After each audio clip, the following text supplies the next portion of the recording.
Britten wrote the music for Coalface in 1935, and it was the second film he'd written music for. It's a public information film about the coal industry. He was working for the General Post Office film unit at the time, and it was a period of great development and great experience for a young professional composer. He often had to write music to very tight deadlines at very short notice, and often with quite unusual subject matters. And he also met a great circle of people while he was working there, including the poet W.H. Auden, who became a tremendous influence on him professionally and personally. And Coalface was directed by Alberto Cavalcanti, who went on to direct the imaginary invasion film Went the Day Well, and had been living in France and brought back with him some avant-garde film techniques, particularly in relation to sound. And the sound in Coalface is one of the things that makes it a very interesting piece to listen to, as well as a film to watch. And Britten was asked to experiment with a huge variety of percussion instruments to replicate the sound of machinery in one particularly extended section of the film.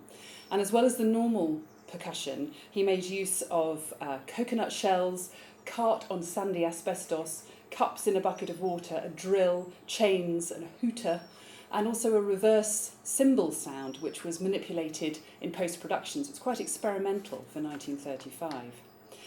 And the film also has a social message. As I said, it's about the coal industry, but also about the conditions that miners were forced to work under. And amid a dry recitation of statistics relating to the coal industry, we hear that every working day, 5 miners are killed and over 450 injured and maimed.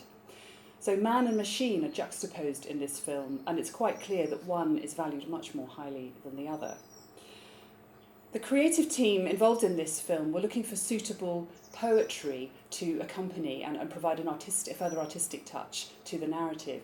And they looked at poetry with subject matter such as dark and depth and mines, but they couldn't find quite the poem that they wanted, so they commissioned W.H. Auden to write something. And he wrote the poem O Lurcher Loving Collier, Black as Night, which Britten set to choral piece at the end of the film, just as the miners are rising up to ground level at the end of the film. Britten and Auden were to collaborate many more times in the future, and perhaps most famously in a film they worked on together the following year, Nightmare.